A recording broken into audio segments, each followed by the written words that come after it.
स्वागत है दोस्तों आपके अपने चैनल विशु टेक में। तो चलिए स्टार्ट करते हैं पार्ट 15 दोस्तों, रिलेटेड टू कंक्रीट टेक्नोलॉजी दोस्तों। तो एग्रीगेट यूज्ड इन कंक्रीट पे हम लोग दोस्तों डिस्कस कर रहे हैं। एंड जैसा कि दोस्तों आपको पता है पार्ट 14 में हम लोग यहाँ पे डिस्कस कर चुके हैं based on resource, based on size and based on texture. तो इसमें इस वीडियो में हम लोग डिस्कस करने वाले हैं बैलेंस टू टॉपिक दोस्तों, based on shape and discuss करने वाले हैं बेस्ड ऑन जोन। तो वीडियो को स्टार्ट करते हैं बिना टाइम को वेस्ट किए दोस्तों। तो सबसे पहले यहाँ पे देखते हैं दोस्तों, पहला जो कंटेंट है वो है दोस्तों क्या है, बेस्ड ऑन शेप। तो यहाँ पे दोस्तों शेप जो होता है दोस्तों किसी भी एग्रीगेट का वो मोस्ट इंपॉर्टेंट होता है। उसके बिहाफ पे ही उसकी बॉन्डिंग स्ट्रेंथ, उसकी कंप्रेसिव स्ट्रेंथ या टेंसाइल स्ट्रेंथ का डिटर्मिनेशन होता है। तो बेस्ड ऑन शेप में बात करें दोस्तों तो इसको 4 टाइप में क्लासीफाई किया गया दोस्तों इंडियन स्टैंडर्ड में। तो जो सबसे पहला टाइप होता है दोस्तों वो राउंडेड शेप, जो कि दोस्तों क्या हो, राउंडेड हो, यानी गोल सरफेस में हो, राउंडेड शेप या राउंडेड पार्टिकल्स आप इसको बोल सकते हैं दोस्तों, राउंडेड पार्टिकल्स। सेकंड यहाँ पे एंगुलर की कंडीशंस होती है दोस्तों। थर्ड यहाँ पे दोस्तों क्या होता है, इलोंगेटेड पार्टिकल। एंड दोस्तों फोर्थ यहाँ पे दोस्तों वो क्या है, फ्लैकिनर यानी फ्लैकी कंडीशंस में हो। तो ये सारा दोस्तों एंगुलर पार्टिकल या इलोंगेटेड एंड फ्लैकिनर। तो यहाँ पे एंगुलर दोस्तों एक और नाम से जाना जाता है, जिसको जाना जाता है दोस्तों क्यूबिकल। बहुत बार आपको दोस्तों ये मिलेगा क्यूबिकल पार्टिकल्स क्या होते हैं, तो यहाँ पे इसको क्यूबिकल पार्टिकल भी कहते हैं। तो इन सारे चीज़ों के बारे में हम लोग डिटेल में डिस्कस करेंगे, कौन सा शेप ऑफ एग्रीगेट ज़्यादा इंपॉर्टेंट है और किसका हम लोगों की अपने कंस्ट्रक्शन प्रैक्टिसेस में इम्पोर्टेंस ज़्यादा है। तो सबसे पहले बात करते हैं दोस्तों यहाँ पे राउंडेड पार्टिकल्स की, और साथ में इसके डिस्कस करेंगे हम लोग दोस्तों क्यूबिकल पार्टिकल। बेसिकली दोस्तों ये दोनों एक दूसरे से कनेक्टेड है, तो इसको एक साथ में हम लोग यहाँ पे डिस्कस करेंगे। तो सबसे पहले अगर दोस्तों राउंडेड पार्टिकल्स की बात करें तो राउंडेड पार्टिकल्स ऐसे पार्टिकल्स होते हैं जिसका सरफेस दोस्तों क्या होता है, वो राउंडेड शेप में होता है। तो ऐसे शेप में दोस्तों क्या होता है, सबसे मोस्ट इंपॉर्टेंट क्या होता है दोस्तों, इसके बीच में जो वर्ड्स बनते हैं दोस्तों एक दूसरे पार्टिकल्स के बीच में, यहाँ पे क्या है दोस्तों, ये वर्ड्स जनरेट होते हैं। ये वाइड्स जो होते हैं दोस्तों, अगर हम यहाँ पे दोस्तों इसको with respect to volume of voids से बात करें दोस्तों, तो जो राउंडेड पार्टिकल्स उसमें क्या होता है दोस्तों, वाइड रेशियो। यहाँ पे आपको याद रखना है दोस्तों, वाइड रेशियो जो होता है वो क्या होता है दोस्तों 33% होता है। एंड जो क्यूबिकल फॉर्म में अगर कोई भी हमारा एग्रीगेट है दोस्तों, तो उसका जो वाइड रेशियो है, वाइड रेशियो जो कि मोस्ट इंपॉर्टेंट है दोस्तों, वाइड रेशियो क्या होता है दोस्तों 44%। यहाँ पे दोस्तों ये वॉइड रेशियो इतना डिफरेंस होने के बाद दोस्तों फिर भी हम लोग क्या करते हैं दोस्तों, जो क्यूबिकल फॉर्म ऑफ एग्रीगेट होता है उसका यूज करते हैं। क्योंकि उसमें वॉइड रेशियो ज़्यादा है, फिर भी दोस्तों हम लोग क्या करते हैं, उसको यूज करते हैं। उसका जो मोस्ट इंपॉर्टेंट रीजन है दोस्तों, आपको जैसा कि दोस्तों वाइड रेशियो के बारे में थोड़ा सा बता दें, फिर हम क्या नाम है आपको राउंडेड एंड क्यूबिकल शेप में जाना ज़्यादा प्रेफरेबल रहेगा। तो वाइड रेशियो दोस्तों क्या होता है, volume of void with respect to volume of solid. तो ये दोस्तों क्या होता है, हम लोग का क्या होता है वॉल्यूम वाइड रेशियो, जिसको हम लोग क्या करते हैं ई से दोस्तों यहाँ पे डिनोट करते हैं। ये हम लोगों को होता है वैल्यू वाइड रेशियो। तो जिसका कम से कम वाइड रेशियो होगा उसके में डेंसिटी ज़्यादा होगी दोस्तों।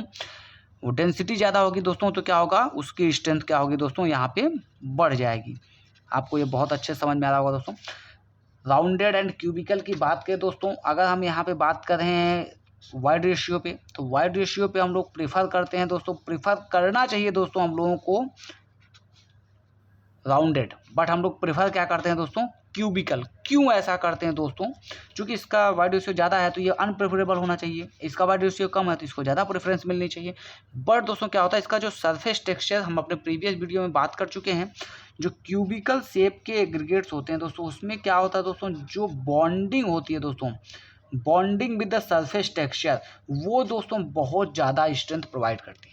साथ में इसके पहले वीडियो हम लोग डिस्कस कर चुके हैं दोस्तों, राउंडेड शेप में अगर हम लोग कहीं पे स्ट्रेंथ में केवल कंप्रेसिव स्ट्रेंथ की बात हो, केवल कंप्रेसिव स्ट्रेंथ की बात हो, तो हम लोग राउंडेड पार्टिकल्स को प्रीफर कर सकते हैं in comparison to cubical. But कोई भी स्ट्रक्चर दोस्तों केवल हो नहीं सकता कॉम्प्रेसिव, वहाँ पे टेंसाइल भी होगा। तो इसके लिए दोस्तों हम लोग क्या करते हैं, यहाँ पे cubical form of concrete aggregate को ही हमेशा यूज करते हैं। अब दोस्तों यहाँ पे सेकंड हम लोग देखते हैं, यहाँ पे जो मोस्ट इंपॉर्टेंट रहा दोस्तों एलोंगेटेड एंड राउंडेड के बाद वो क्या हो दोस्तों, अब यहाँ पे हम बात हैं एलोंगेटेड यानी थर्ड पे। राउंडेड एंड क्यूबिकल में कोई डाउट हो दोस्तों तो आप क्लियर कर सकते हैं दोस्तों। आपको एक बताओ यहाँ पे हम क्लियर कर दें, जो शेप होता है दोस्तों उस पर बॉन्डिंग कम बन पाती है राउंडेड पे।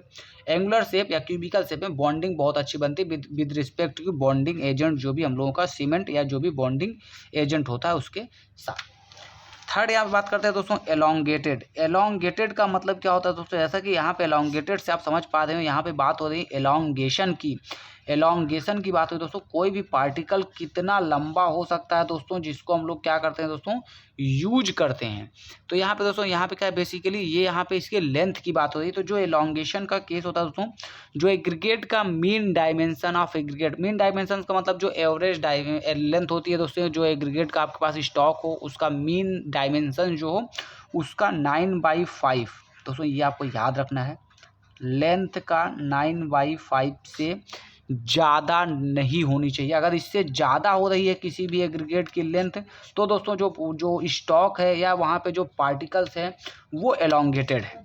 यहाँ पे आपको याद रखना है दोस्तों, अगर 9/5 से जो मीन डायमेंशंस यानी जो यहाँ पे लेंथ जो है दोस्तों वो क्या है, मीन डायमेंशंस ऑफ एग्रीगेट। आपको यहाँ पे याद रखना है दोस्तों, मीन डायमेंशंस ऑफ एग्रीगेट की अगर 9/5 से लेंथ ज़्यादा आ रही है तो मतलब क्या है, पार्टिकल्स एलोंगेटेड है। उसको हम लोग अपने सिविल इंजीनियरिंग कंस्ट्रक्शन प्रैक्टिसेस में अवॉइड करेंगे।